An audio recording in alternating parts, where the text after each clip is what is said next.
Question 36. Consider the following statements and select the correct answer from the code given at the end.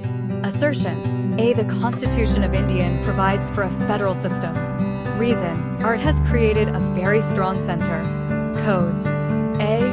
Both A and R are true, and R is correct explanation of A. B. Both A and R are true, but R is not the correct explanation of A. C. A is true, R is false. D. A is false, R is true.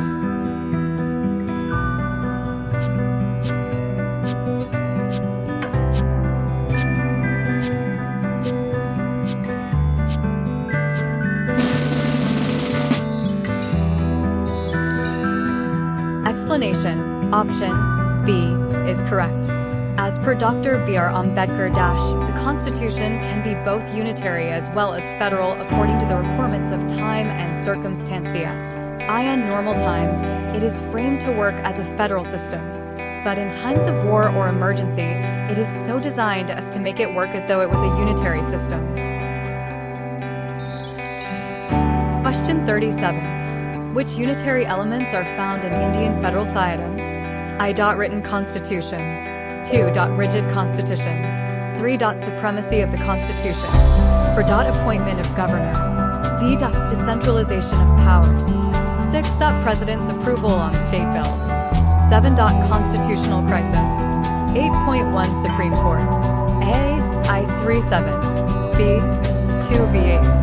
C. I-2V. D. 467.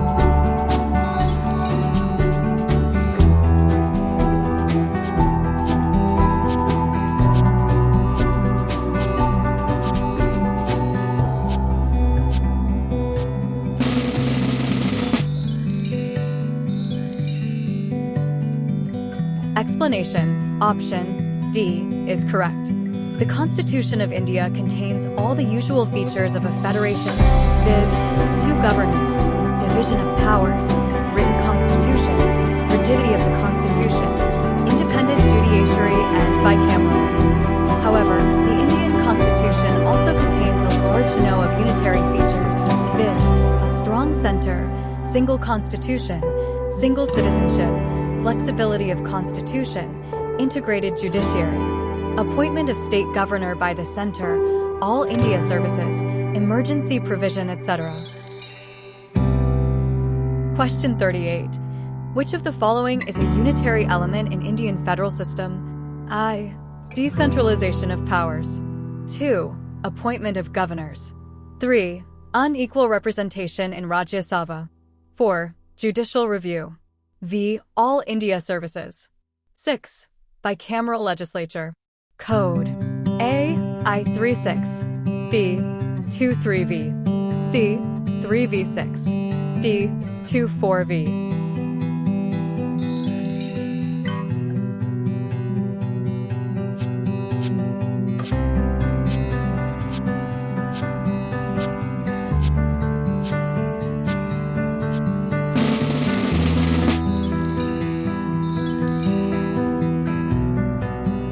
Explanation: option B is correct.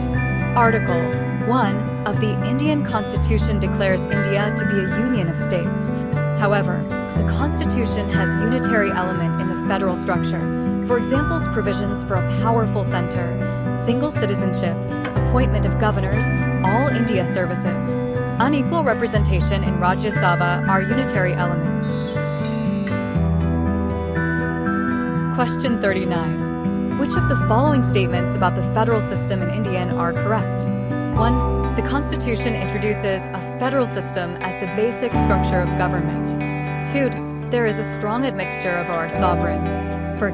The legislative, financial, and judicial powers have been divided between TH Union and its units. Select the correct answer from the codes given below. Code: A.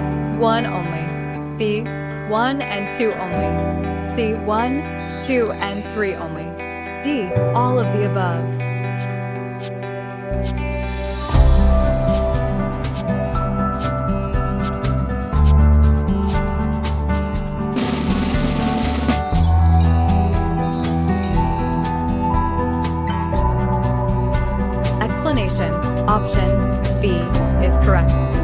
Constitution of India introduces a federal system as the basic structure of government, as there is distribution of power as given under the 7th schedule of the Constitution and Art.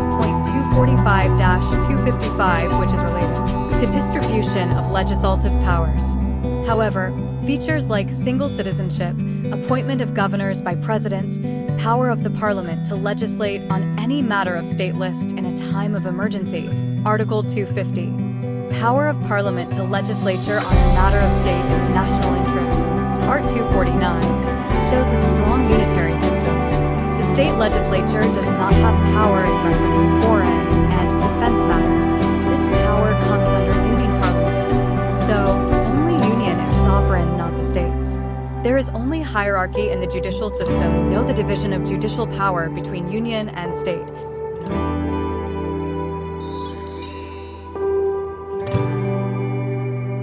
Question 40. Which of the following are regarded as the main features of the rule of law? 1. Limitation of powers. 2. Equality before law. 3. People's responsibility to the government. 4. Liberty and civil rights. Select the correct answer using the code given below. A. 1 and 3 only. B. 2 and 4 only. C. 1, 2 and 4 only. D. 1, 2, 3 and 4.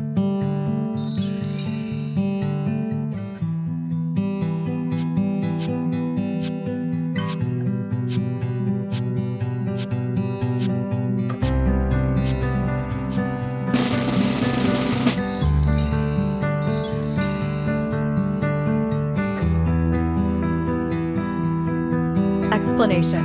Optional, C is correct. Rule of law propounded by A.V. Dicey, a British jurist. His concept has the following 3 elements. A. Limitation of powers, i.e. absence of arbitrary power. No man can be punished except for a breach of law. B. Equality before law, i.e. equal subjection of all citizens to the ordinary law of the land, administered by ordinary law courts. C. Liberty and civil rights, i.e. the primacy of the rights of the individuals. The Constitution is the result of the rights of the individual as defined and enforced by the courts.